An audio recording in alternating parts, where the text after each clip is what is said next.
The Flood in South of Gersik by Regita Rahma. Heavy rains are pouring down on us, in a state of despair that haunts. Every rainy season comes, we have memorized, change will occur this skies. In the settlement we can hear the sound of water flowing.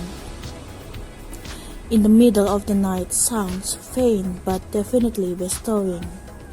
Our sleep will not be peaceful sleeping, thinking how big the water is coming.